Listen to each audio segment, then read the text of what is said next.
ما أنزلنا عليك القرآن لتشقى إلا تذكرة لمن يخشى. بسم الله الرحمن الرحيم. الحمد لله، الصلاة والسلام على رسول الله وعلى آله وصحبه ومواله. أما بعد، فنبتنا عزكم. Kita sekarang masuk pada pembahasan kedua, yaitu tentang adawatus syaitanil ins, permusuhan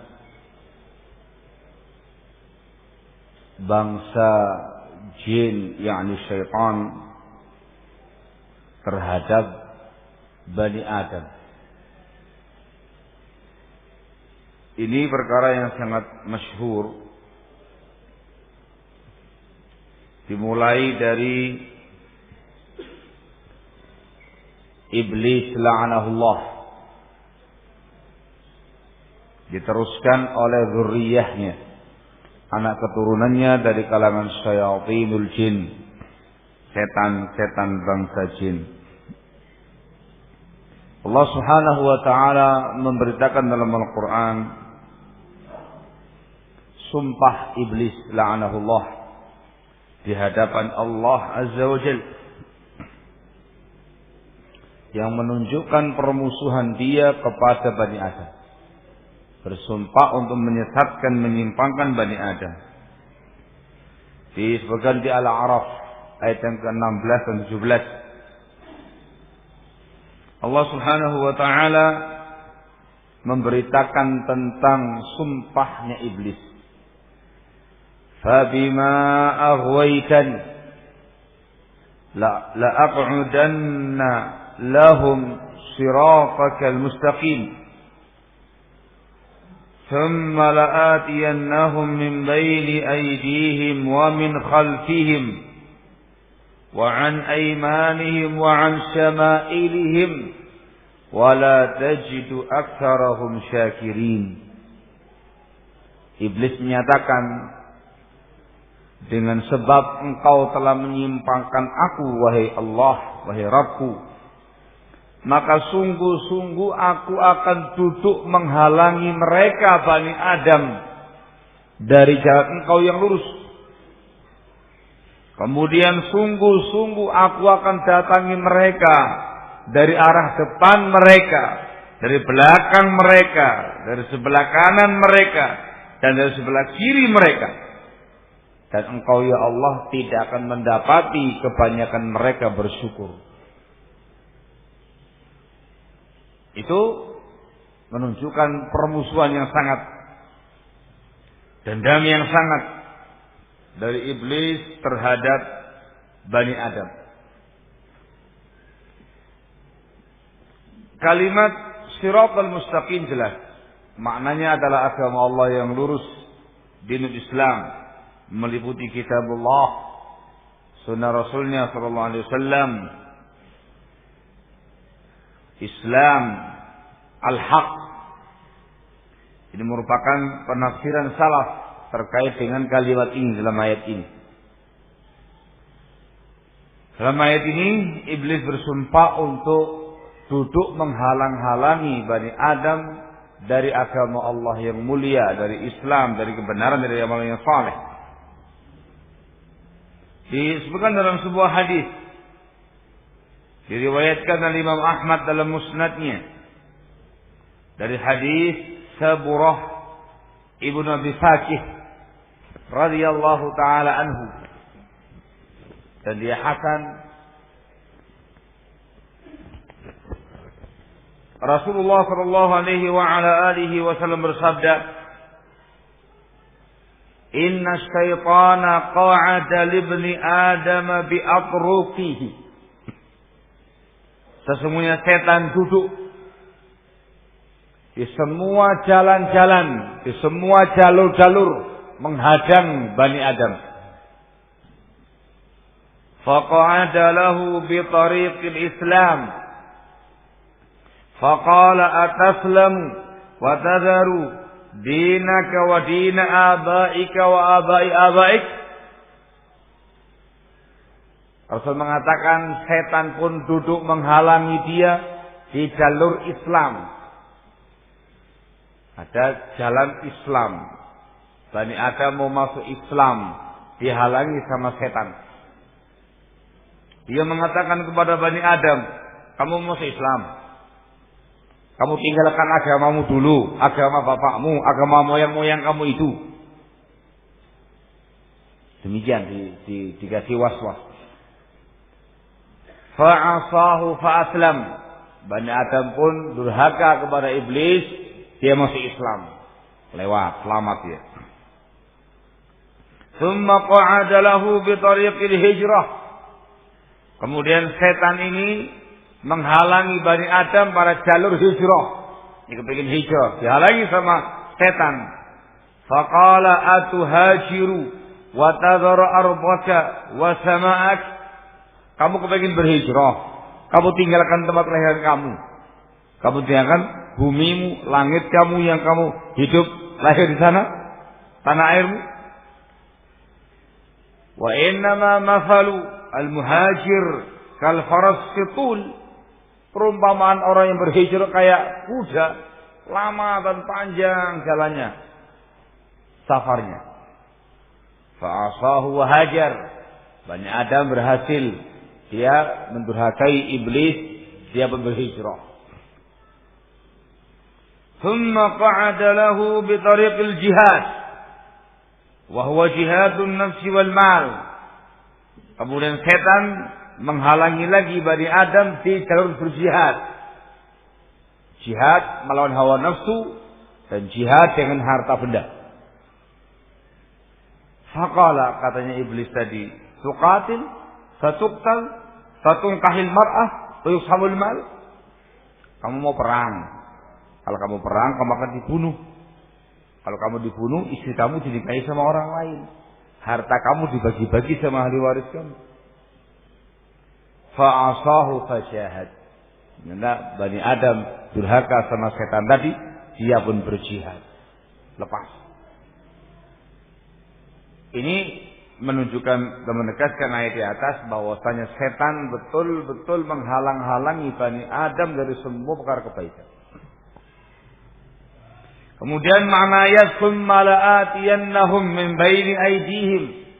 Kemudian akan datangi mereka dari sebelah depannya. Katanya Ibnu Abbas dalam tafsirnya, yakni iblis membuat ragu-ragu kepada Bani Adam terkait dengan akhiratnya. Kata Al-Hasan Al-Basri, yakni didatangi dari arah akhirat. Dia bikin supaya Bani Adam mendustakan surga, mendustakan neraka, mendustakan hari kebangkitan, mendustakan hari kiamat. Dibikin ragu akan akhiratnya. Wa min khalfihim, dari belakang mereka. Kata Ibnu Abbas, maknanya ialah iblis membuat Bani Adam semakin cinta dunia, senang dengan perkara dunia. Kata Al-Hasan, yakni didatangi dari arah dunia mereka, dihias-hiasi dunia itu, dan dibikin Bani Adam suka, memiliki syahwat yang tinggi terkait dengan dunia. Akhiratnya tidak mempan, dunianya dibikin cinta dunia. Wa an aymanihim wa an syama'ilihim, dari kanan dan dari kiri. Kata Ibnu Abbas radhiyallahu taala anhuma, yakni iblis melemparkan syubhat, membuat Bani Adam tersamarkan akan agamanya. Katanya Al-Hasan, yakni dari jalur kebaikan, iblis akan membuat Bani Adam malas mengerjakan perkara kebaikan. Ini dari sebelah kanan.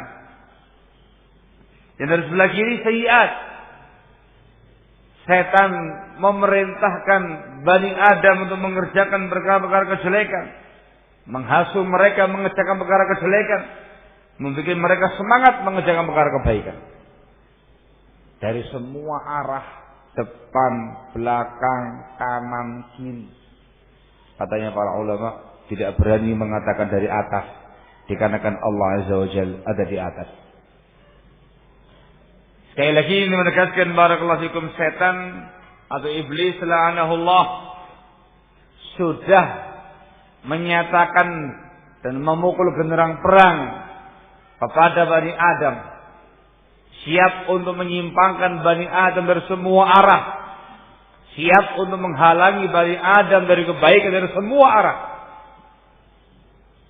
Semua arah. Wallahul musta'an. Sekali lagi, ini permusuhan dia. Yang juga menunjukkan permusuhan Bani Adam.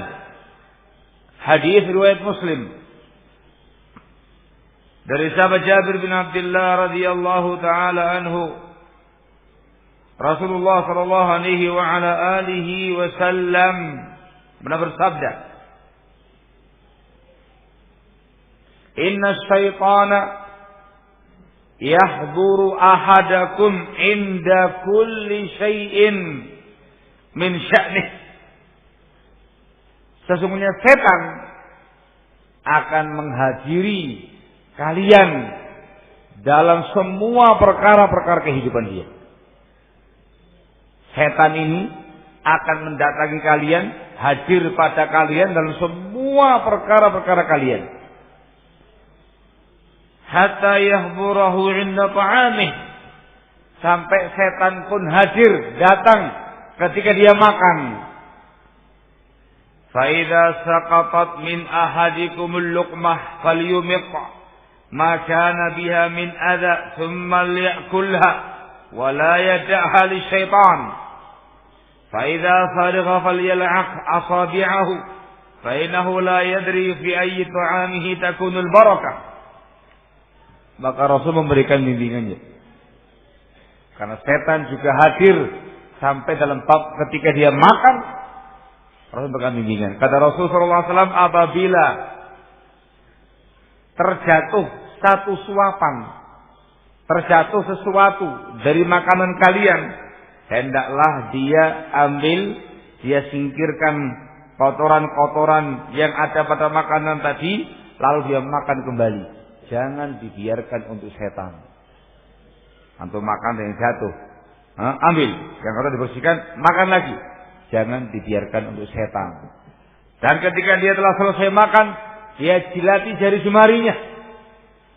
Sebab dia tidak tahu pada makanan sebelah mana barokahnya itu. Jika dihabiskan semua yang di piring, yang di nampan, sendok, yang di jari sisa, dihabiskan semua. Supaya dia meraih barokahnya makan, dan jangan tertinggal untuk setan. Barakallahu. Ini menunjukkan mula barakallahu fikum, betul-betul setan ini mendatangi semua urusan Bani Adam. Ketika dia makan tak pakai basmalah, ikut makan bareng sama dia.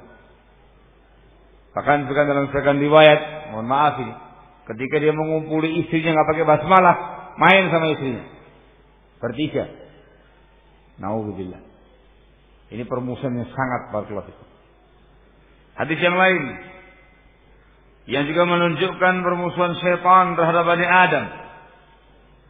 Hadis Bukhari Muslim, wal lafdhu li Muslim, dari Safiyah bintu Huyai radhiyallahu taala anha, bahwasanya Rasulullah sallallahu alaihi wa ala alihi wasallam bersabda, "Inna syaitana yajri minal insani majrad dam." Sesungguhnya setan itu mengalir pada manusia pada aliran darahnya. Barakallahu fikum. Ada yang memaknakan secara zahir, Allah Subhanahu wa taala memberi kekuatan kepada setan, kepada iblis.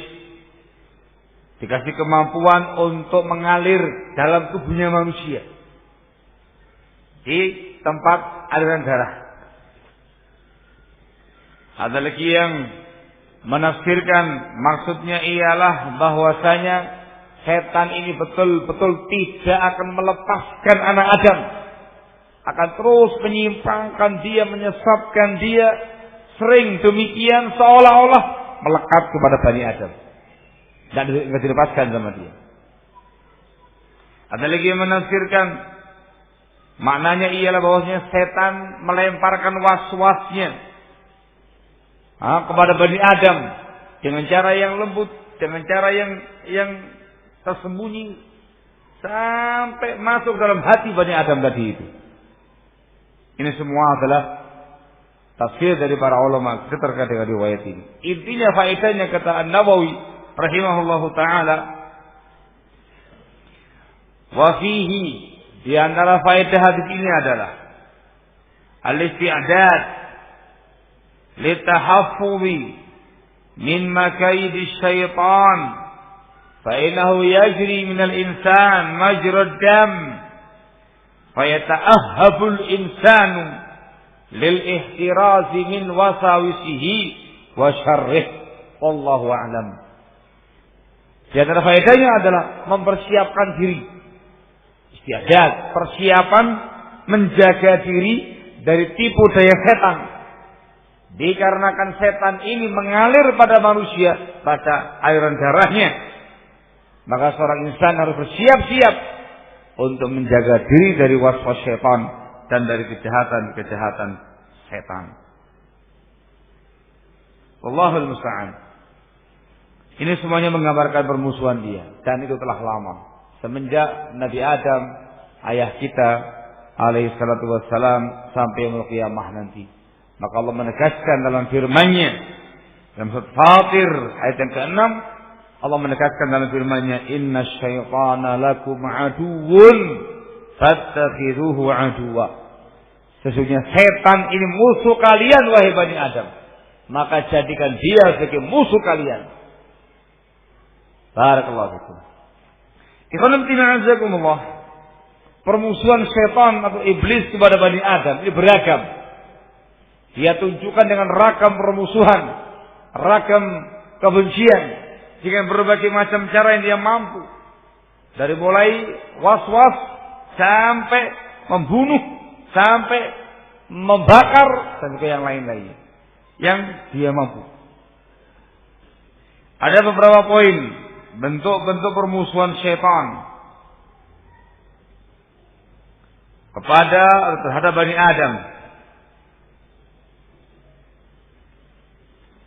Yang paling berbahaya ialah al-waswasah. Al-waswasah, memberikan was-was kepada Bani Adam. Memberikan was-was kepada Bani Adam. Al-waswasah. Ini tiupan-tiupan syaitan, was-was syaitan yang dimasukkan dalam hatinya Bani Adam. Nama ikhwan, mereka yang membuat was-was, alladzi yuwaswisu fi sudurin nas minal jinnati wan nas. Dan ini sangat berbahaya. Syekhul Islam Ibnu Taimiyah rahimahullahu taala menggambarkan dalam bukunya disebutkan dalam Majmu'ul Fatawa, al-wiswas aslu kulli kufur wa fusuqin wa isyan fahuwa aslu syarri kullih. Yang namanya waswas itu asal muasal semua kekufuran, semua kefasikan, semua kemaksiatan. Maka waswas ini merupakan asal muasal semua kejelekan, semua kejahatan. Dari waswas, dibikin waswas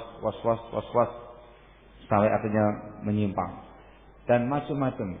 Was-was terkait dengan Allah Azza wa Jalla, ini paling parah, sampai ragu kepada Allah Azza wa Jalla. Was-was terkait dengan perkara akidah, sampai ragu tentang akidahnya. Was-was terkait dengan perkara ibadah, dari mulai taharahnya, wudunya, dan segala macamnya itu. Dikasih was-was sampai dia betul-betul ragu akan semua tadi itu.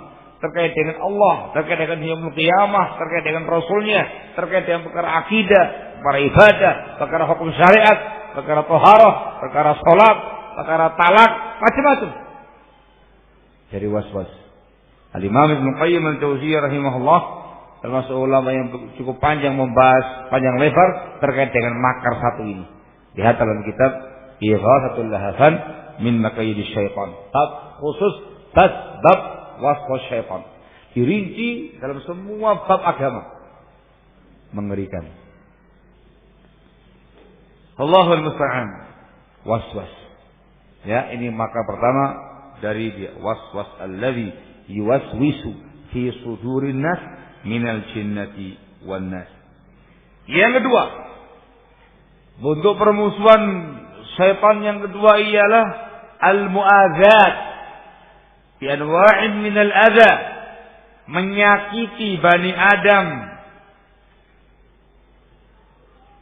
Ya, menyakiti Bani Adam dengan segala bentuk gangguan-gangguan. Sakiti, diganggu, dianiaya dengan berbagai macam cara. Di antaranya adalah yang pertama, ini tadi kita perpanjang ya Pak. Yang pertama adalah dengan dia menjelma menjadi makhluk lain. Menjelma dalam bentuk manusia, menjelma dalam bentuk hewan-hewan, menjelma dalam bentuk burung-burung, menjelma dalam bentuk ular, kalajengking dan juga yang lain-lainnya. Menjelma menjadi makhluk yang menyeramkan. Ini semua dalam rangka untuk mengganggu dan menyakiti Bani Adam. Disebutkan dalam Sahih Muslim dari sahabat yang mulia Abu Sa'id Al-Khudri radhiyallahu taala anhu, kisah seorang pemuda Ansor.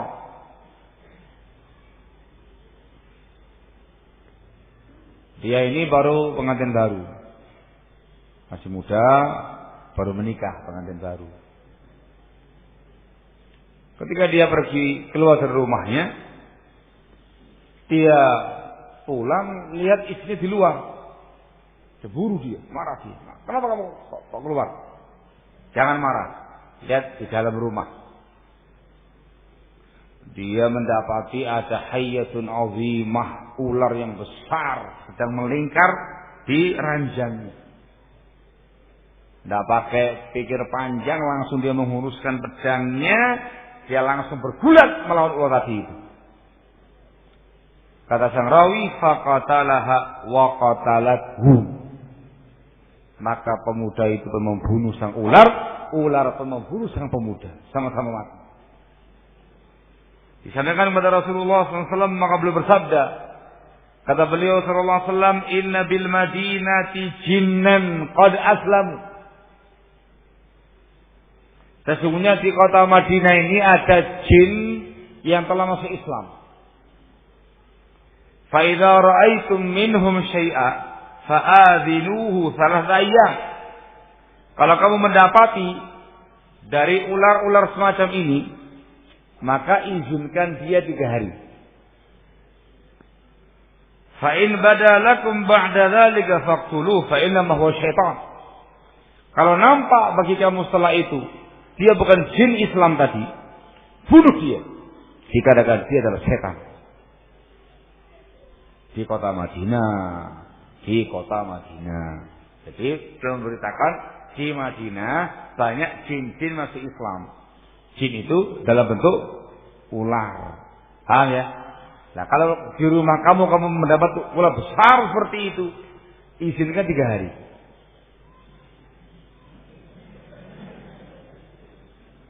Izinkan 3 hari. Kalau dia jin muslim gak bakal mengganggu. Izinkan 3 hari. Kalau ternyata nampak bagi kamu dia bukan jin tadi, bunuh dia, ini setan. Faktuluh, bunuh dia, ini setan. Ya kan kelihatan. Kalau misalkan ada ular begitu, lihat. Kalau dia jin muslim, dia akan langsung pergi, lari nyelinap gitu. Tidak bakal lama. Tidak bakal mengganggu. Nah, kalau dia ular betulan, Langsung memangsa, kalau nggak mangsa kamunya, ya mangsa anaknya kamu, ya mangsa ayamnya kamu atau apanya begitu. Oh, ini ular bunuh dia. Ini adalah syaitan di kota Madinah. Di kota Madinah.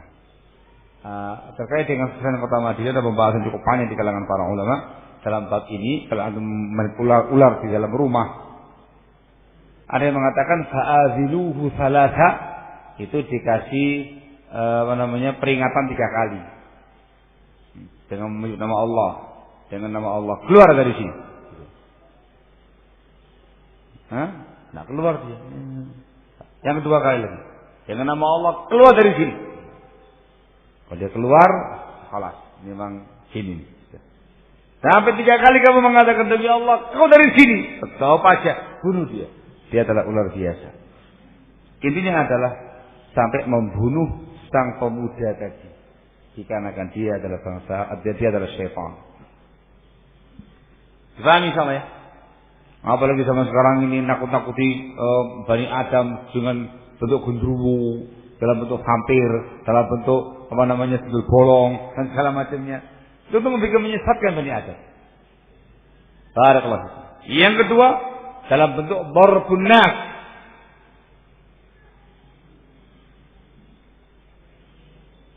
memukul Bani Adam.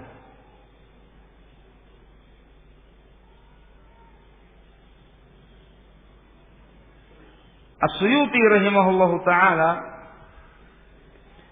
dalam Luqatul Mirjan fi Ahkamil Jan, ini bukunya As-Suyuti tentang terkait dengan masalah jin,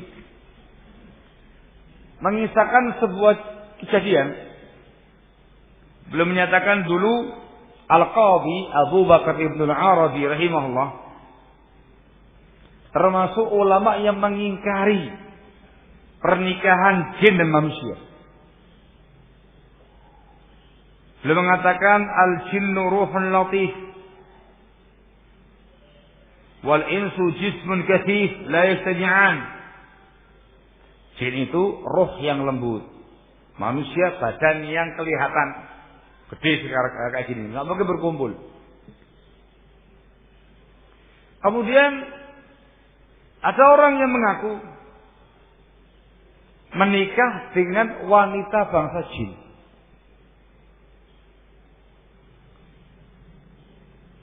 Tinggal beberapa saat, tiba-tiba perempuan dari bangsa jin tadi itu memukul suaminya dengan tulang onta. Gede ya di dalam onta ya. Dengan tulang onta dipukul sampai luka di kepalanya. Dia pun menunjukkan kepada saya, kepada kami, bekas luka-luka ada di wajahnya. Di wajahnya, dan larilah jin tersebut. Ini juga diantara alasan para ulama melarang menikah dengan bangsa jin. Itu makarnya dia, permusuhan dia, adalah kesempatan untuk membunuh suaminya. Nah, dipukul pakai tulang onta pak. Kalau tulangnya yang dari sebelah kirinya, pukulkan ke atas lumayan itu. Bisa melukai wajah, melukai kepala itu. Ini kisah jika disebutkan oleh Zahabi dalam Al-Mizan dari jalur Abul Fath Al-Ya'muri dari Ibn Daqiq Al-Id dari gurunya Abu Muhammad Ibnu Abdussalam As-Sulami wa dzakara al-qissah. Ini yang terdahulu. Yang ketiga, permusuhan yang ketiga atau bentuk menyakiti badan yang ketiga ialah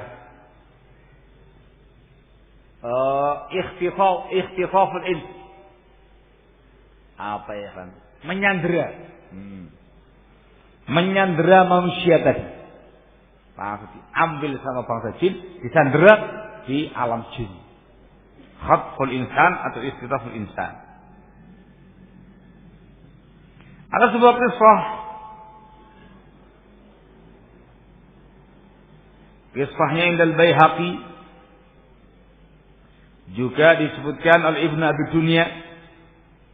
Diriwayatkan oleh Ibn Abi Dunya. Juga dibawakan sama Ash-Shibli dalam bukunya Ahkamul Mirjan. Ibnu Qudamah Al-Maqdisi rahimahullahu ta'ala dalam Al-Mughni menyatakan qala Imam Ahmad rahimahullah yurwa an Umar min salahati aujuh walam yu'raf min as-sahabati lahu mukhalif. Ini kisah diriwayatkan dari sahabat Umar dari 3 jalur, tidak dikenal dari kalangan para sahabat yang menyelisihinya. Bahkan disahihkan oleh Syekh Al-Albani dalam bukunya Al-Irwa nomor hadis 1709.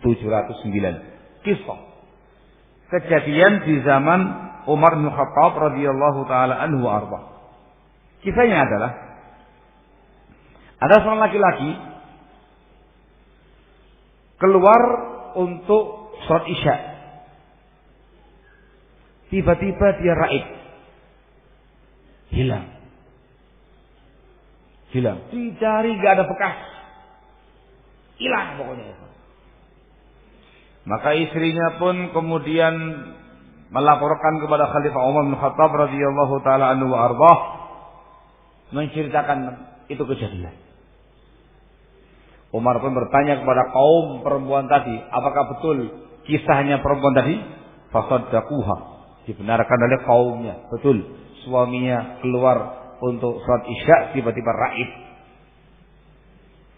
Maka sahabat Umar pun memerintahkan itu wanita untuk menunggu selama 4 tahun.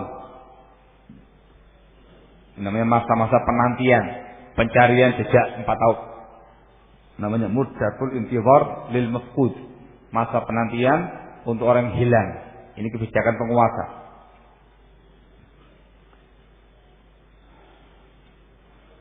Tayyib ditunggu selama 4 tahun. Nunggu 4 tahun sampai selesai 4 tahun. Datang lagi pada Khalifah Umar memberitakan dia telah menunggu 4 tahun. Ditanyakan kepada kaumnya apakah betul? Dikatakan betul. Dia perempuan yang tinggal raib sama suaminya dan sudah menunggu 4 tahun. Maka Umar pun memerintahkan dia dipersilakan untuk menikah kembali. Itu namanya kebijakan penguasa. Artinya suami kamu sudah dinyatakan raib, hilang, dan selama penantian tidak ketemu, maka dia telah mati. Semenjak pengumuman dikatakan mati, menunggu masa iddah 4 bulan 10 hari. Silakan kamu menikah setelah itu. Maka menikahlah itu wanita dengan laki-laki yang lain. Tidak lama setelah itu, laki-laki yang pertama datang, muncul. Langsung dia menuju ke rumahnya. Kaget tuh. Kok ada laki-laki yang lain? Siapa itu? Repot. Ini perempuan juga bingung. Oh iya, ini suami saya dulu. Repot ini. Oh tidak bisa, saya menikah sama dia dengan sah. Oh tidak bisa, saya suami dia yang dulu itu. Wah repot. Disampaikanlah kepada sahabat Umar bin Khattab radhiyallahu taala anhu wa ardhah. Barakallahu fikum. Kata sahabat Umar, lah kamu pergi meninggalkan istri kamu di jarak waktu begitu lama, tahunan seperti itu. Nggak ada yang tahu kalau kamu masih hidup. Dia mengatakan, saya punya uzur. Apa uzur kamu? Cerita dia. Kenapa kok sekian tahun lamanya raib? Cerita. Dia mengatakan, aku waktu itu keluar dari rumah waktu Isya, mau salat berjamaah dengan kaum salat Isya. Tiba-tiba aku disambar oleh bangsa jin. Nah, raib dia kan? Sandera sama bangsa jin. Maka saya di sana, ya lama, selama waktu itu aku di sana, di tempatnya bangsa jin tadi itu. Zamanan Tawiyah. Ini jin-jin kafir. Disandera oleh jin-jin kafir. Sampai kemudian ada peperangan antara jin-jin mukmin dengan jin kafir tadi itu. Perang. Jin mukmin dengan jin kafir. Perang. Nah, ketika perang itu yang menang jin mukmin. Mereka pun membunuh jin kafir dan mendapatkan tawanan-tawanan perang. Di antara tawanannya adalah saya, kata laki-laki itu. Dikatakan oleh mereka, ini bukan bangsa kita ini. Apa agamamu? Muslim. Oh, Muslim? Iya. Kalau begitu kamu seagama dengan kami. Tidak boleh bagi kami untuk menawan kamu. Sekarang kamu pilih mau tinggal bersama kami, bangsa jin yang Muslim ini, atau kamu mau pulang ke rumah kamu. Saya pilih pulang. Jadi orang waras. Ngapain juga di bangsa jin? Saya pilih kurang. Maka mereka membawa aku di suatu malam dan mereka membawa aku di suatu malam. Kemudian sampailah aku di tempat yang sekarang ini saya berada. Dipulangkan kembali ke daerah asalnya. Jadi kalau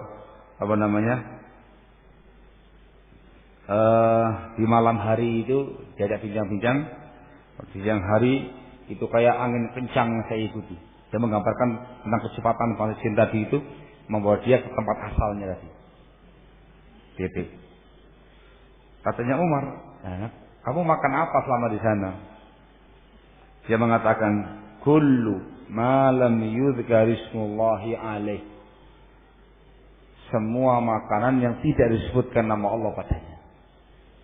Ini dibaca tadi ya, ini makanannya bangsa jin-jin kafir. Terus apa minuman kamu di sana? Dia mengatakan minumanku adalah al-jadas. Katanya Qatadah, al-jadas ialah minuman yang tidak sampai membuat mabuk. Al-jadas. Barakallahu fiikum. Dipahami soalnya? Itu kisah kejadian di zaman Umar dan sahih riwayatnya. Peristiwa Bani Adam barakallahu fiikum disandera oleh bangsa jin. Oleh bangsa jin. Barakallahu fiikum. Terus gimana nasibnya tadi? Dengan istri gimana? Diterima uzurnya sama sahabat Umar. Gimana nasib dengan istrinya yang telah dinikah sama laki-laki yang lain? Nasibnya bagaimana ya Pak? Disebutkan dalam riwayat, fa khayyarahu Umar bainal mar'ati wa bainas sadaqah.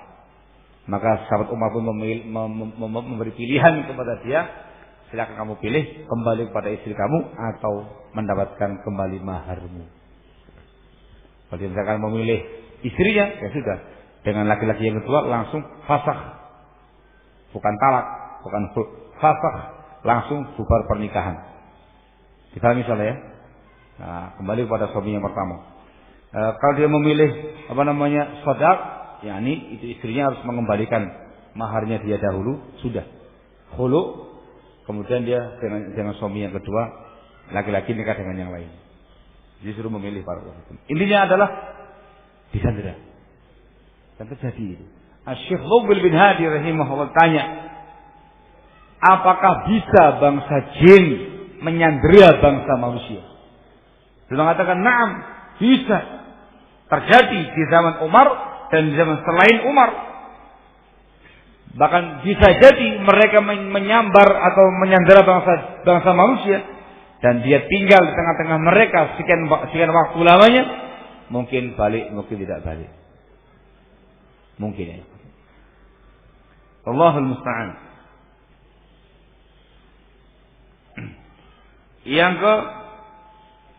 Contoh yang ketiga, yang keempat, bentuk permusuhan menyakiti Bani Adam, contoh yang lain ialah al-ihraq, berusaha untuk membakar Bani Adam, membakar Bani Adam.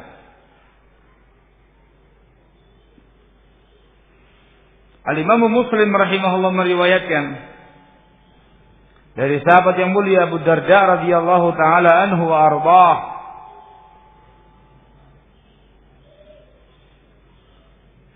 bahwasanya Rasulullah sallallahu alaihi wa ala alihi wasallam sedang salat. Tiba-tiba kami mendengar beliau mengatakan, "A'udzu billahi minka." Ini lagi salat ya, Pak. Lagi. Salat beliau mengatakan, "A'udzu billahi minka." Kemudian beliau mengatakan lagi, "Al'anuka bi la'natillah." Aku laknat kamu dengan laknatnya Allah. 3 kali beliau mengatakan demikian. Tiba-tiba beliau membentangkan tangannya hendak menangkap sesuatu. Itu disaksikan oleh para sahabat. Tatkala beliau selesai salatnya, kami bertanya, "Ya Rasulullah, kami mendengar engkau mengucapkan sesuatu dalam salatnya engkau ya Rasulullah yang belum pernah kami dengarkan sebelumnya, dan kami melihat engkau ya Rasulullah, tangan engkau seakan-akan hendak memegang sesuatu. Ada apa ya Rasulullah? Beliau menceritakan inna aduwallahi iblis jaa bi shihabin min nar liyaj'alahu fi wajhi. Musuh Allah iblis tadi datang membawa obor api, ingin menjadikan itu api di wajah, membakar wajahnya Rasulullah SAW. Maka saya mengatakan tadi a'udzubillahi minka 3 kali, dan saya mengatakan ala'anuka bila'natillah 3 kali. Ternyata dia tidak mau mundur juga. Maka saya kepingin menangkap dia. Saya kepingin menangkap dia. Kata Rasul, kalau bukan karena doa saudaraku Nabiullah Sulaiman, niscaya pagi hari itu iblis diikat di tiang-tiang masjid, dipermainkan oleh anak-anak kota Madinah. Tangkap, ingat doanya Nabiullah Sulaiman terkait dengan mereka ini, dilepaskan sama Rasulullah SAW. Syahidnya adalah ingin membakar wajah Rasul SAW. Rasul dimusuhi, apalagi yang selain beliau. Ini di antara cara mereka untuk menyakiti Bani Adam. Contoh yang lain adalah dicuri uangnya. Syariqatul amwal, ini poin yang keberapa? Yang kelima ya. Dicuri harta benda Bani Adam itu. Ini jin namanya apa Ikhwan? Di kita Ikhwan, tuyul-tuyul. Dan juga khodam-khodamnya para dajjal, dari kalangan tukang sihir, dari kalangan tukang teluh, syayatinul ins, yang memang memelihara khodam-khodam dari setan bangsa jin untuk mengambil hartanya orang lain. Disimpan sama mereka, sama jin-jin tukang-tukang sihir itu, tukang teluh itu, dukun-dukun dipelihara itu tuyul, diperintahkan untuk mengambil uangnya Bani Adam. Disebutkan oleh Ibnu Taimiyah rahimahullahu taala dalam Majmu'ul Fatawa, beliau mengisahkan seorang dajjal dari dajjal manusia ini. Kalau dikatakan dajjal itu para dukun-dukun pendusta. Beliau mengatakan terkait dengan seseorang tadi itu, kana ahyanan ta'tihil jin bidarahim wa ta'am tasriquhu minan nas. Sering sekali ini dukun dajjal satu ini didatangi oleh jin, dikasih uang dirham, dikasih makanan segala macamnya. Itu dari hasil mencuri hartanya orang lain. Siapa yang mencuri? Bukan dukunnya tapi jinnya mencuri dia.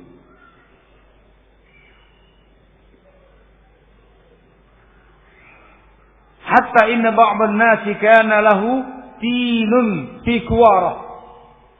Sampai ada sebuah cerita, seseorang punya buah tin, atau buah tin ya, dalam tempatnya, dalam keranjangnya itu.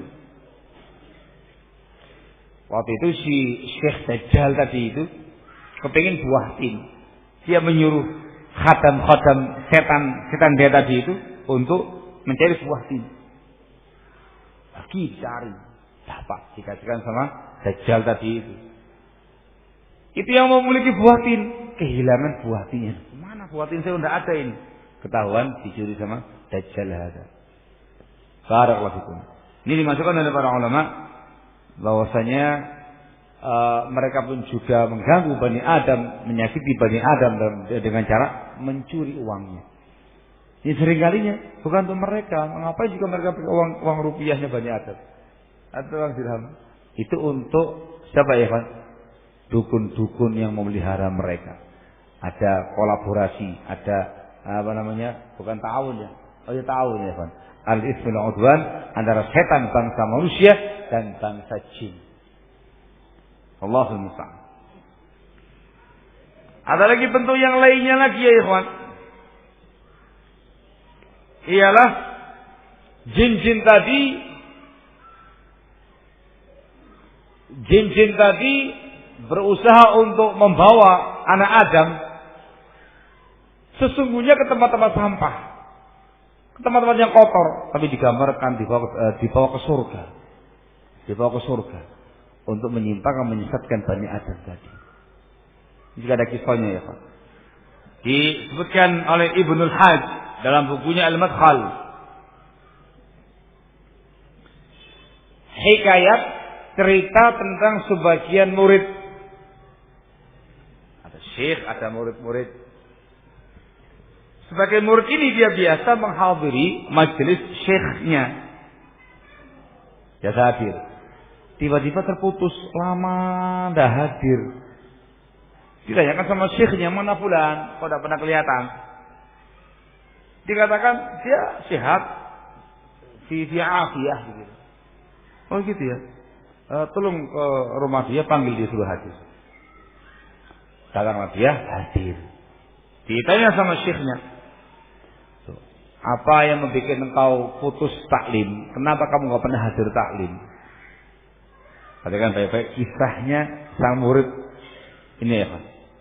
Dia mengatakan, ya Sidi, wahai tuanku, wahai guruku,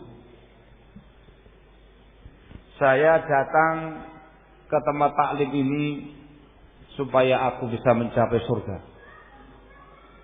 Saya datang ke tempat taklim ini kan mengkaji ilmu, niatannya supaya bisa mendapatkan surga. Wal'an qad wasaltu. Sekarang sudah nyampe, aku sudah nyampe surga. Sehingga tidak ada perlu lagi aku hadir ke tempat taklim ini untuk mencapai surga. Aku sudah mencapai surga, aku sudah masuk surga.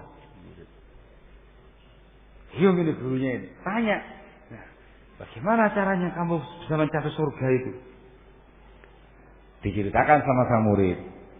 Setiap malam dia dikatakan setiap malam dia itu sholat dan wirid di surga. Di surga. Barakallahu fikum. Kata sang syekh, tidak mungkin ya wahai muridku, tidak mungkin. Wallahi ma dakhaltaha abadah. Tidak mungkin, kamu tidak mungkin masuk surga selama-lamanya, tidak mungkin surga itu. Nah, ya surga di surga. Aku sholat di surga, aku wirid zikir di surga. Kata syekhnya, boleh gak aku ikut sama kamu? Boleh gak ikut sama kamu? Supaya aku bisa masuk surga, sebagaimana kamu juga masuk surga. Kata murid, nah, boleh sih, boleh. Malam itu, Syekh bermalam di rumahnya sang murid. Setelah selesai salat Isya, tiba-tiba datang seekor burung. Burung besar di depan pintu. Katanya murid, Syekh, burung inilah yang membawa aku tiap malam menuju dalam surga.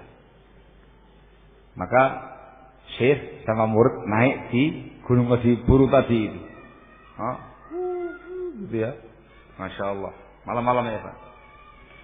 Dibawa terbang sesaat, kemudian diturunkan mereka berdua di sebuah tempat yang banyak pohon-pohonnya, pohon-pohon hijau.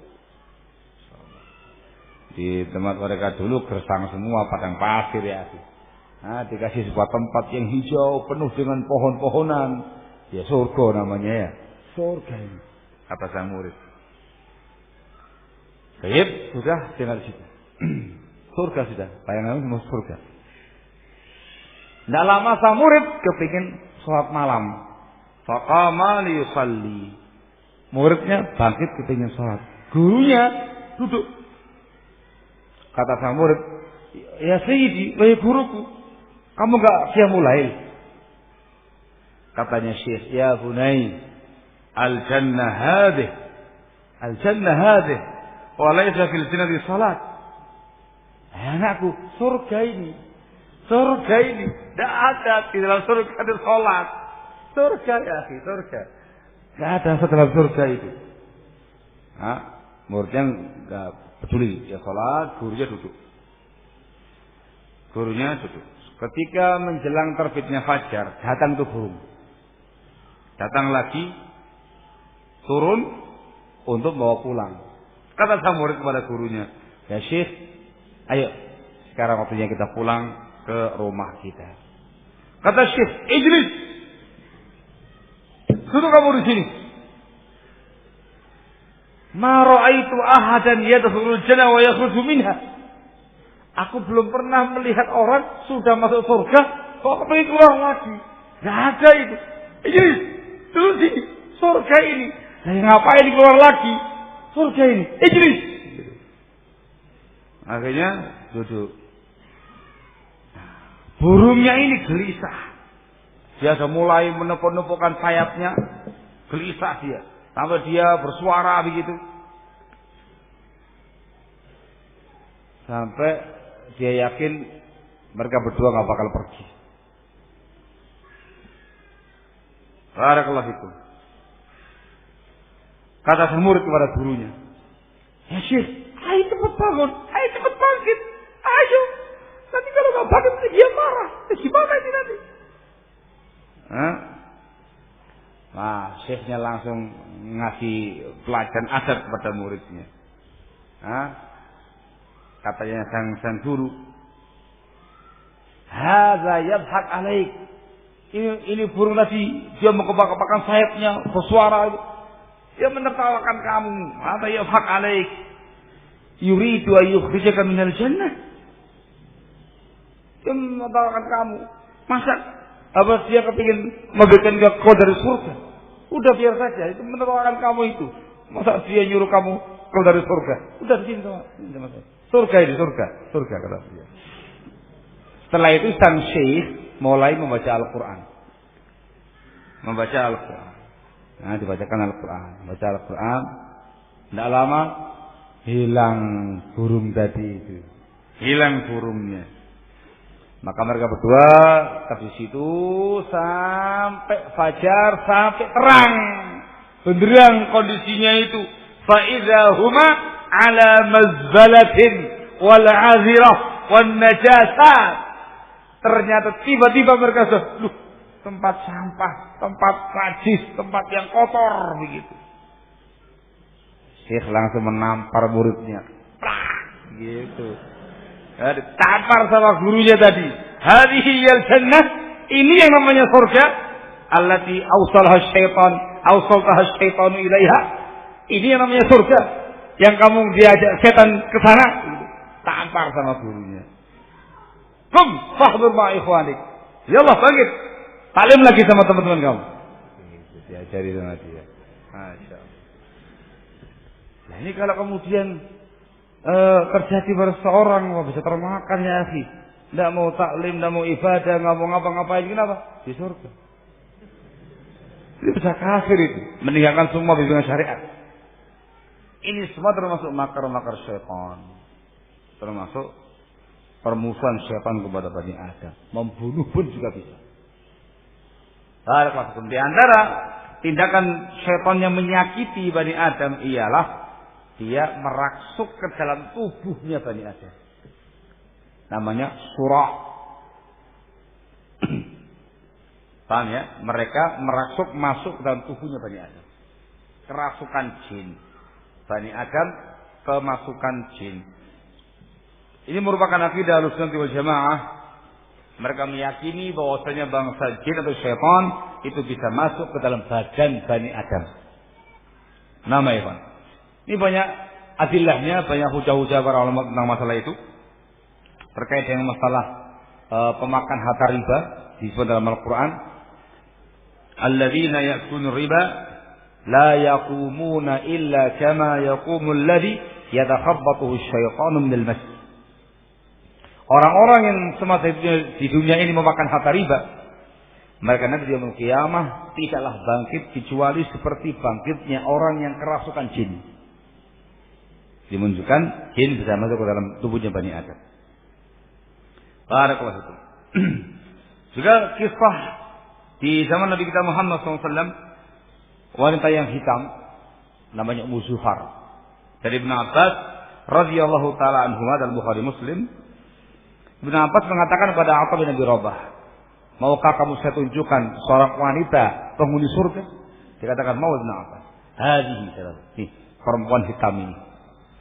Dia dahulu di zaman Rasulullah SAW datang pada beliau mengeluhkan keadaan dirinya, ya Rasulullah, inni usra, Wa inni atakasyaf. Ya Rasulullah, aku kena gangguan jin. Aku kerasukan jin, dan kalau kerasukan jin terbuka auratku ya Rasulullah.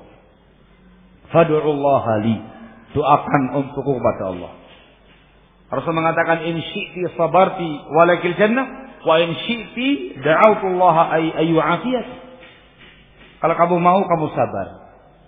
Nanti kamu akan dimasukkan surga oleh Allah Azza wa Jalla. Walakal jannah, dapat surga. Atau kalau kamu mau, saya doakan supaya kamu sembuh. Dia mengatakan asbir. Saya sabar ya Rasulullah.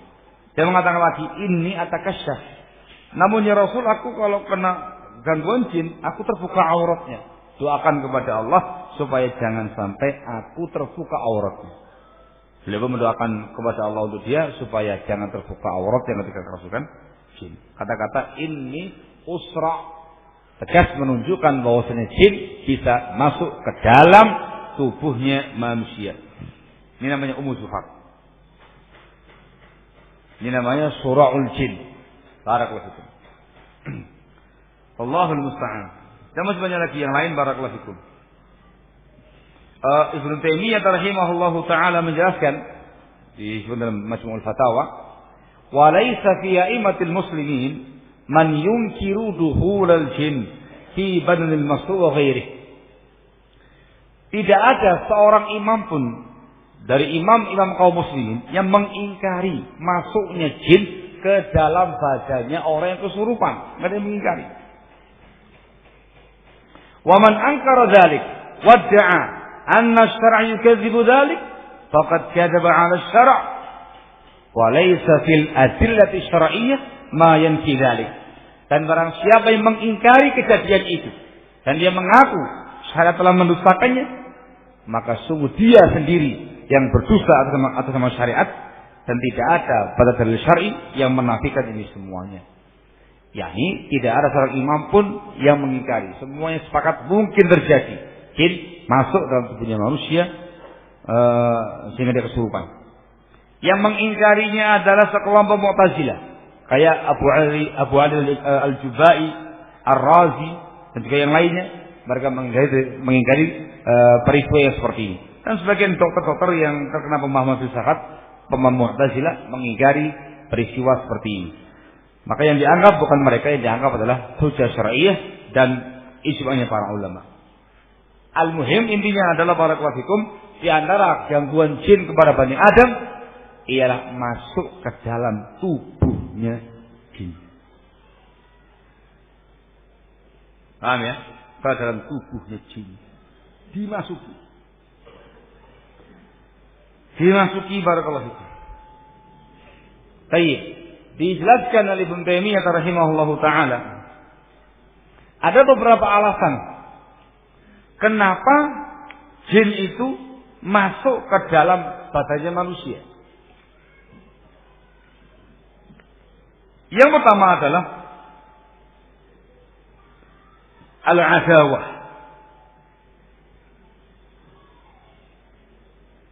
Dikarenakan permusuhan bangsa jin tadi kepada Bani Adam.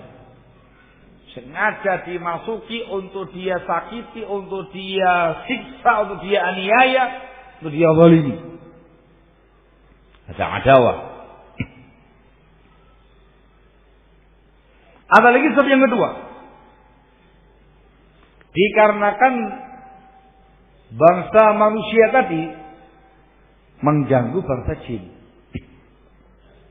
menzalimi bangsa jin, entah dengan sengaja atau nggak sengaja.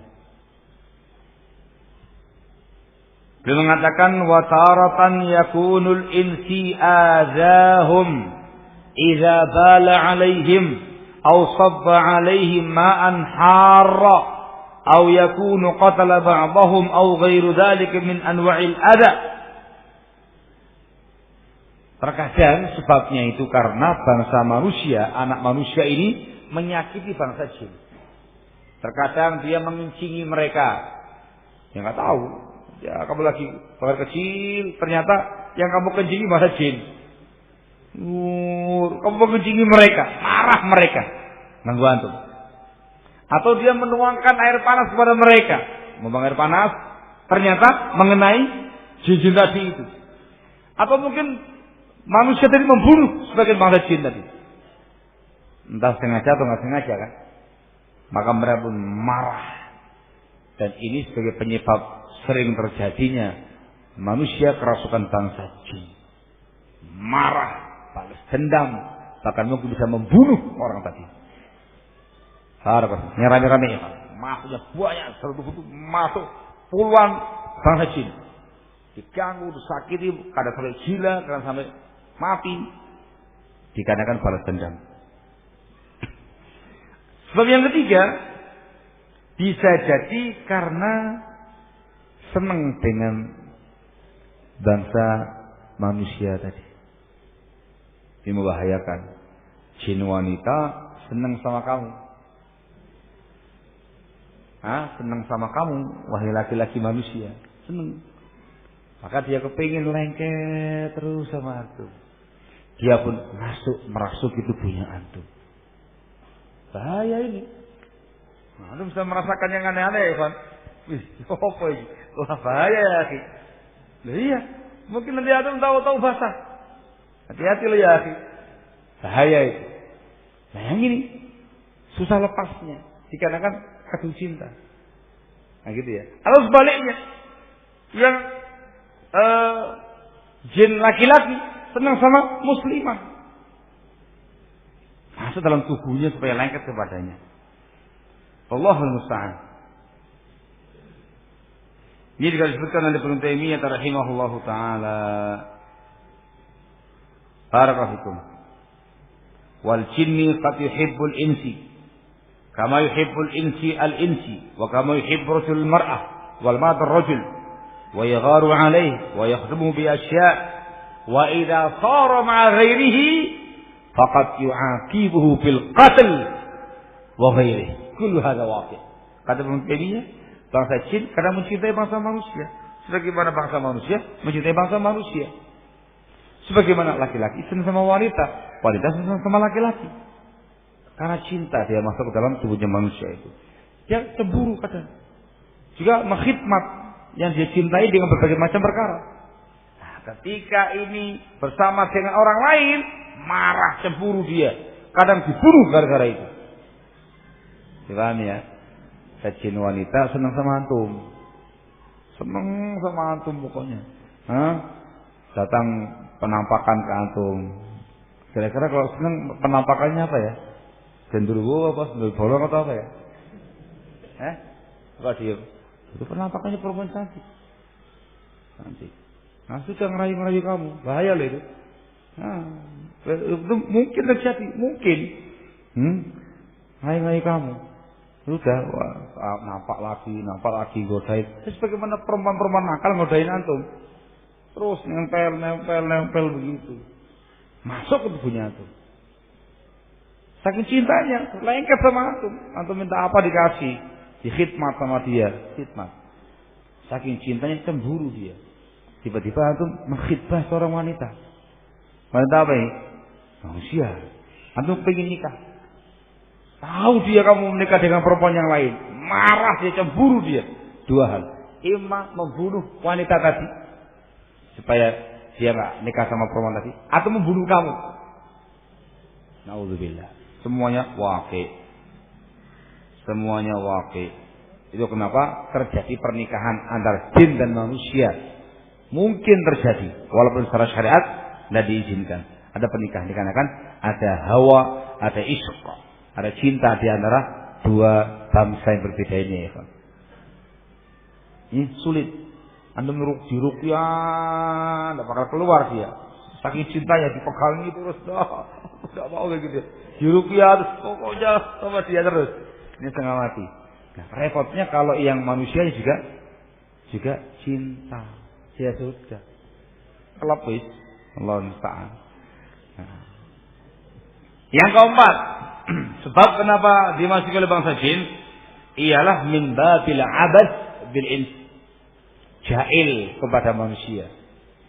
Kata Ibnu Taimiyah rahimahullah, wa taratan yakunu bi tariqil abad bihi kama ya'bathu sufahaul insi bi abnai sabil.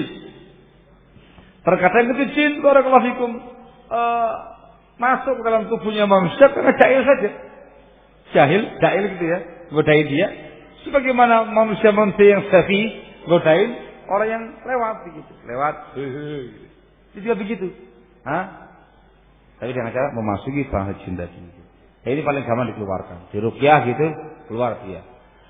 Pergi dia, dikarenakan nggak ada misi sama sekali. Ada lagi yang ke berapa? Ada lagi yang kelima. Ini bukan jin jahat, bukan jin kafir. Dia jin muslim, jin yang soleh ya kawan. Namun dia caranya kurang tepat. Yakni jin-jin soleh tadi masuk ke dalam tubuhnya manusia supaya menasihati dia. Akan dirasuki, enggak diruqyah. Diruqyah dia keluar, dia ngomong, saya jin muslim. Gitu. Saya jin muslim. Saya sengaja masuk ke badan teman kamu ini, nasihati dia. Teman kamu ini salatnya malas, temannya kamu ini banyak dosanya, temannya kamu ini banyak kemaksiatannya, temannya kamu ini banyak gini-gininya. Gitu. Assalamualaikum, pergi dia setelah itu. Caranya salah, dikarenakan membolimi orang lain. Cuman terjadi seperti itu. Ini semua disebutkan oleh para ulama Ikhwan, dan yang cukup panjang membahas bab seperti ini. Ibn Taimiyah dimasukkan dalam Majmu'ul Fatawa juz yang keempat. Sebentar, Majmu'ul Fatawa juz yang ke-15. Juga di At-Tafsir Al-Kathir karya Ibn Taimiyah juz yang keempat. Al-Muhim beragam tindakan yang dilakukan oleh para syaitan untuk menggoda Bani Adam, menyakiti Bani Adam, memusuhi Bani Adam. Yang paling parah was-was. Dan yang kedua menyakiti dengan beragam gangguan dan penganiayaan para pelaku. Allahul musta'an. Dan ini yang harus kita waspadai, khonafidina azakumullah. Di antara upaya dan cara untuk melawan bangsa jin, bangsa syaitan, supaya kita selamat dari tipu daya syaitan, dari makar-makar syaitan, ialah barakallahu fikum yang pertama dengan tafaqquh fi din.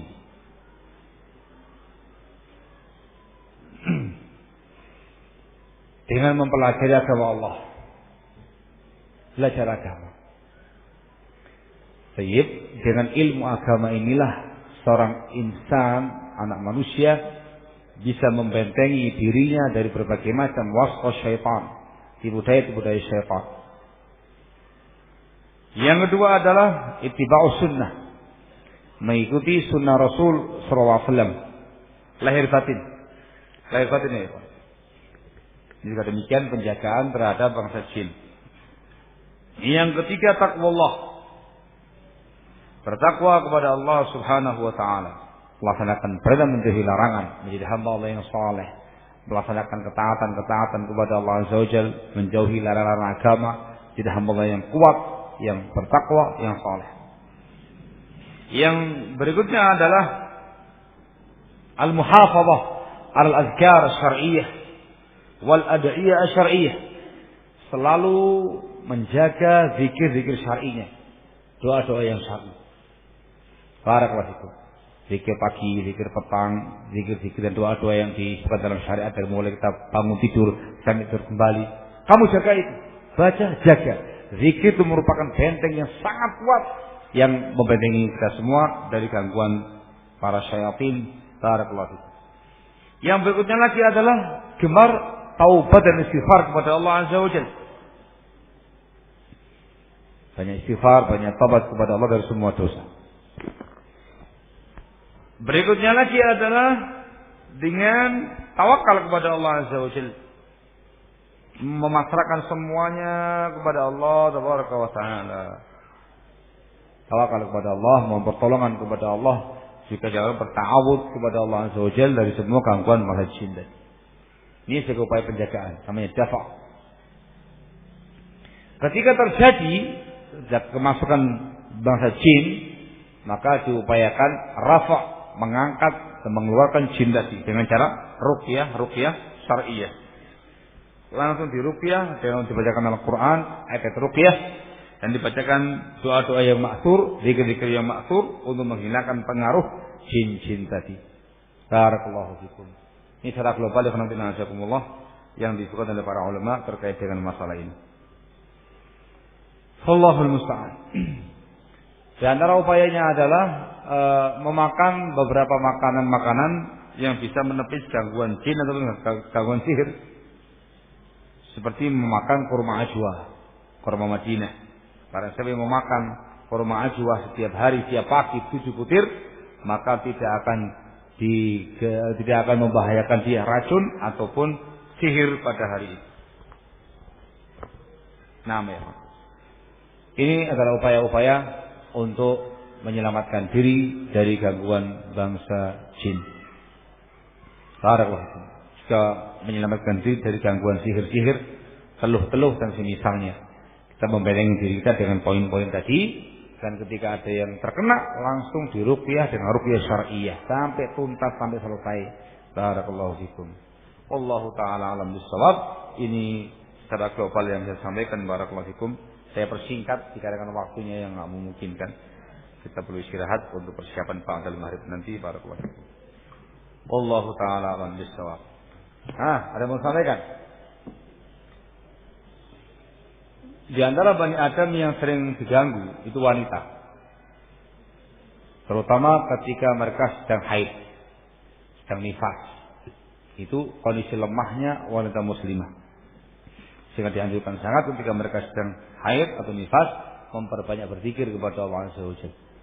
Memperbanyak membaca Al-Qur'an supaya jangan blank, jangan kosong. Barakallahu fikum. Walaupun dia enggak salat, tapi perbanyak zikir kepada Allah Azza wa Jalla.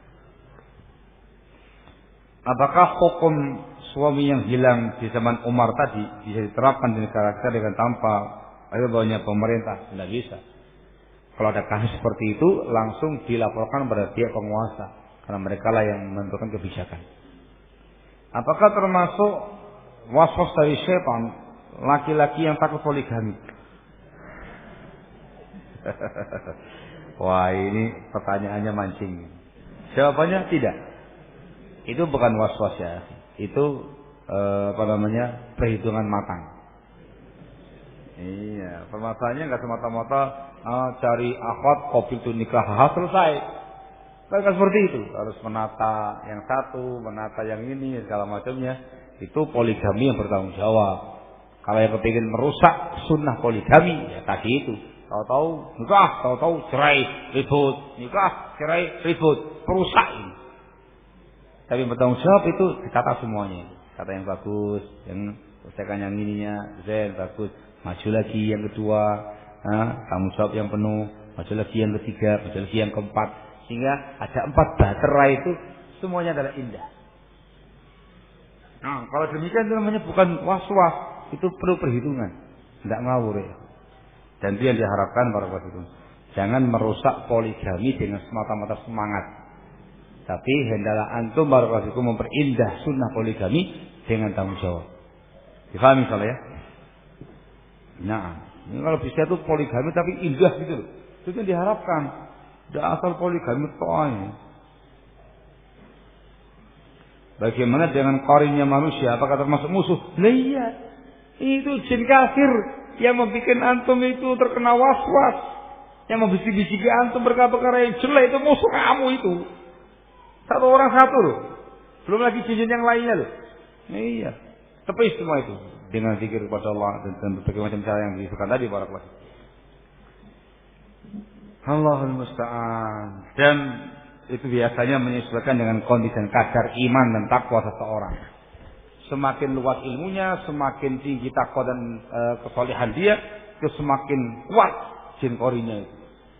Barakallahu. Orangnya gitu ya dikasih jin qori yang ecek-ecek ya. Itu dia semakin tinggi ilmunya, semakin tinggi takwanya dikasih lebih berat lagi yang menggoda. Allahul musta'an.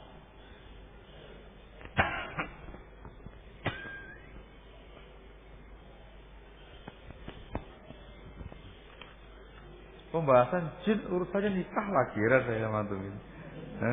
Bahasanya was-was nikah segala macam. Apakah jin bisa dibunuh? Pembahasannya apakah boleh membunuh bangsa jin? Jawabannya sebagaimana membunuh manusia. Ada perincian. Itu disebutkan oleh Ibnu Taimiyah rahimahullah. Secara umum tidak boleh membunuh bangsa jin Sebagaimana tidak boleh membunuh bangsa manusia, dikecualikan ketika ada sebabnya. Difahami soalnya, sebagaimana manusia, ketika ada sesuatu yang syar'i, maka boleh membunuh dia. Jangan dia jin kafir. Tayyib merasuki seseorang, kamu ruqyah. Dia ngelawan, kamu ruqyah. Ternyata panasan, mati dia setelah itu. Ya sudah, tidak ada masalah. Dia telah membolingi Bani Adam dan kamu hanya meruqyah dan dia mati karena hal tersebut. Tidak ada masalah. Apa kamu bisa dipukul? Gimana cara mukulnya ya? Hei gitu. Nah, jinnya. Itu mungkin kalau dia menampakkan diri di hadapan antum. Ada penampakan, tahu-tahu ada genderuwo sebanyak antum. Dan orangnya berani. Mau pukul dia. Auzubillahi minsyaitonir. Mungkin ada penjelmaannya. Tapi kalau nggak ada apa-apa, tiba-tiba aku pengen pukul jin. Begitu. Wah, wah. Ini dia. Kamu ngapain daki? Tahu-tahu begini. Aku mukul jin. Jin sopo? Allah Ta'ala. Itu maka kalau ada penampakan. Ada orang yang lemah, begitu ada jin langsung kemasukan. Akhirnya dia pakai jin dan dia kuat. Kuat dia, jangan lawan. Bisa. Ketika dia kuat dan dianjurkan untuk bertawud. A'udzubillahi minka. Jadi dilakukan Nabi kita Muhammad sallallahu alaihi wasallam. Barakallahu. Disebutkan oleh para ulama, bangsa jin itu penakut. Bangsa jin itu penakut. Tapi takutnya kepada hamba Allah yang soleh. Ada kalau itu. Itu disebutkan dalam hadis tentang sahabat Umar. Rasul mengatakan, wahai Umar, sungguh jin-jin setan takut sama engkau. Ketika mendapati engkau di sebuah jalan, dia akan lari cari jalan yang lain. Jadi katakan mereka adalah penakut kepada hamba Allah yang saleh. Nah, jin ini suka nakut-nakuti manusia dan sering berhasil karena manusianya penakut, gitulah ya Pak. Tapi kalau manusianya nggak penakut, pemberani, nggak bakal berani mereka mengganggu kalian. Kecuali karena permusuhan yang sangat. Jika ada keluarga atau teman yang kerasukan jin, apakah yang meruqyah itu harus memiliki syarat? Persyaratannya sesungguhnya afdal ya Pak. Lebih afdal ketika yang meruqyah orang saleh. Semakin saleh, semakin bertakwa kepada Allah, semakin manjur bacaannya. Yang kedua, bacaan Qur'annya bagus dengan tajwid dan segala macam. Dan dia mengerti ruqyah syariah. Meruqyah dengan ruqyah syariah. Kemudian dianya tawakalnya kepada Allah. Ini adalah ikhtiar, tawakalnya kepada Allah Azza wa Jalla. Yang diruqyah juga demikian. Dia menyandarkan semuanya kepada Allah Azza wa Jalla. Meyakini Allah yang menyembuhkan dia, bukan orang tersebut. Ini sebagai sebab saja. Ya, ketika semuanya sama-sama memasrahkan diri kepada Allah Azza wa Jalla, maka akan datang kesembuhan dengan cepat. Itu disebutkan oleh Ibnu Qayyim dalam bukunya Ad-Da'u wa Dawa.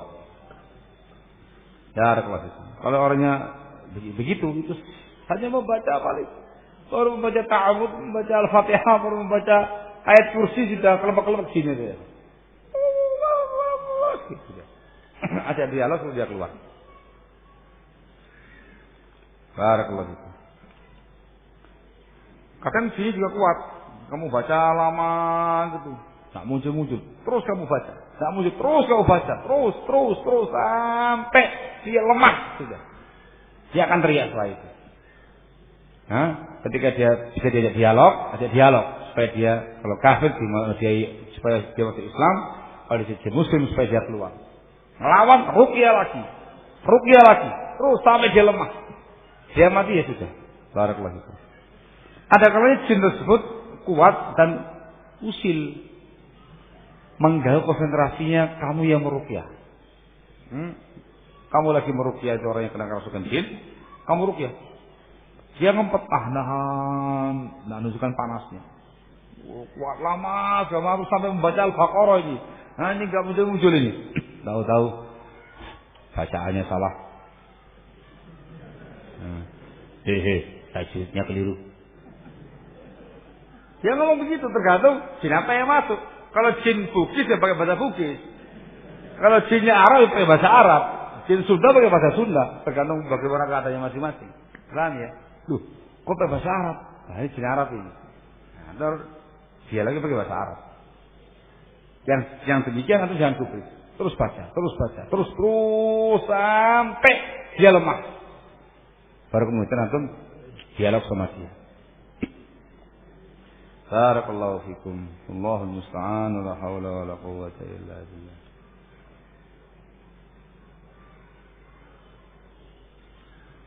Loh, kok boleh nggak boleh? Apakah manusia bisa kawin dengan jin?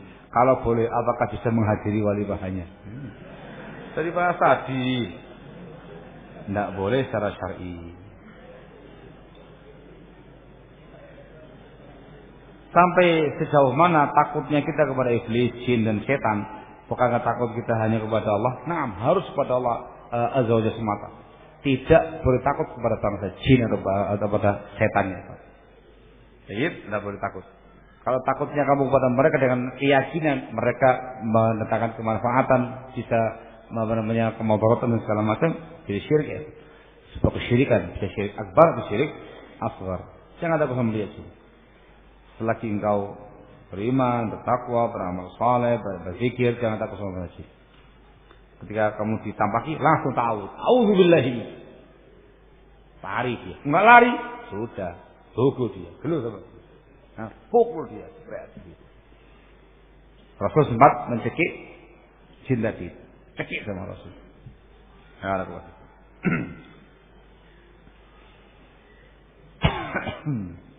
mungkin dia bertanya, Ustaz, ada beberapa fenomena ya di masyarakat itu. Di masyarakat tidak ada yang kena gangguan jin. Tapi kok banyak di pondok-pondok Salafi, Ahlussunnah banyak kena jin. Gimana ya, Pak? Jawabannya adalah misi bangsa jin tadi, hukum asalnya adalah permusuhan. Nah, kalau Bani Adamnya itu sudah jahil, sudah ahli maksiat, sudah ahli kemungkaran, sudah fasik, yang ngapain juga diurus?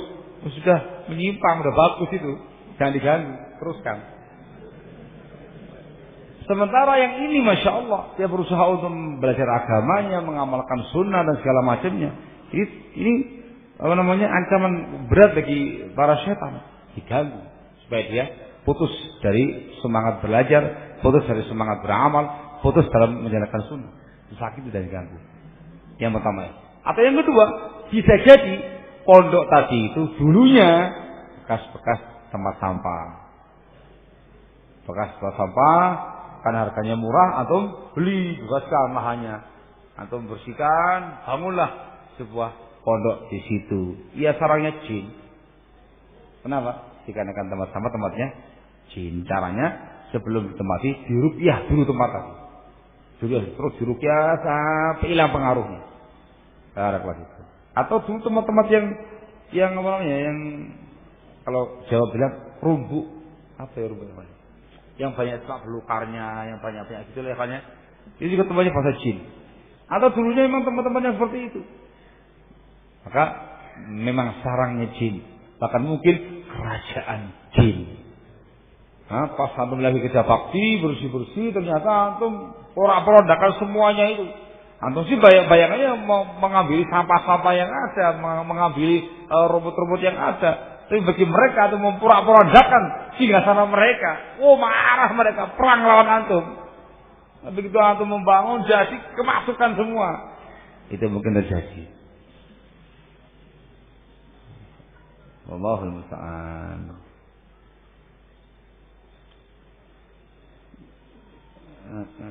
Bagaimana cara membedakan jin kafir sama jin muslim? Waduh, kalau jin muslim yang baik tidak bakal merasuki manusia. Kecuali tadi ada sebagian kasus dia salah cara merasuki untuk menasihati. Yang biasa masuk dalam badan manusia itu jin kafir atau jin yang fasik. Kepada adalah kafir. Ciri-cirinya ketika dibacakan Al-Quran itu panas mereka. Panasan di jin kafir, panas yang luar biasa. Jin muslim ketika dibacakan Al-Quran semakin sejuk, semakin dingin. Makanya tempatnya mereka di mana? Di di masjid, di rumah-rumahnya orang yang saleh, sejuk mereka ya. Jin kafir dibacakan Al-Quran, wah menjerit dia, kepanasan. Barakallahu fikum. Ini namanya perpaduan dari ayat, hadis, keterangan para ulama dan pengalaman ngurusi orang kerasukan. Nah, jadi bisa langsung lihat bagaimana kondisi-kondisinya ketika itu para kelas. Ya nggak sengaja sih, nggak sengaja. Dulu tahun 90-an ketika di Yogyakarta dulu itu, di tempatnya siapa? Mantan itu. Di tahun pertama, tahun kedua ya Pak. Itu Masya Allah itu sekian lamanya kita berjuang melawan jin. Jadi ada satu orang ini memang dulunya pelihara jin, kenal dakwah, ngaji, ngamuk jinnya itu. Ya, terus tarukyah intensif, macam-macam, ada jin harimau Sumatera. Iya betul, 7 harimau Sumatera. Ternyata dia dari sana. Dia biasa ke alam jin untuk menghadiri padepokan harimau Sumatera itu ya. Jin harimau. Kadang-kadang muncul jin dari Sunda. Tahu-tahu jin perempuan Sunda begitu. Gini gitu. Dirukyah malu. Allah Ta'ala. Anaknya dulu yang kena dirukyah panasan, di dialog masuk Islam ya Pak. Tinggal di masjid kita waktu itu. Nah, masjid gitu. Ibunya nyari. Dirukyah langsung. Udah dirukyah panasan, disuruh masuk Islam. Mau masuk Islam. Dia katakan anak musuh. Namanya si Entong. Nah, itu ya lama lah. Kita pernah menjalaninya Pak Wafikum sekian cukup lama, sehingga langsung melihat bagaimana praktek di lapangan disertai dengan keterangan dan bimbingan para ulama Barakallahu fikum. Di pondok saya pribadi juga beberapa kali perang melawan bangsa jin. Perang ya, ketika kan ya harus perang. Itu pada yang putri di Banat atau di yang putri itu perang itu. Yang kena sudah. Ini hampir tiap hari itu ngurukyah, sampai dikerahkan semuanya sampai hilang. Karena kan ternyata ya tadi itu bangunnya bekas sampah tadi itu, bekas soberan dan segala macamnya ya sarangnya sih. Nah, sekarang sudah mulai hilang. Di Gedung Putra juga ada nggak kemarin? Sedikit ya, sedikit. Yang banyak putri yang banyak dikejar ya kan. Ala kulli hal hakala, dan banyak doa kepada Allah Azza wa Jalla semoga dikasih perlindungan dari gangguan-gangguan bangsa jin. Saya cukup sekian, semoga manfaat. Naktafi lahuna subhanaka wa bihamdika asyhadu an la ilaha illa anta astaghfiruka wa atubu ilaik. Tafadhalu hafizakumullah taala.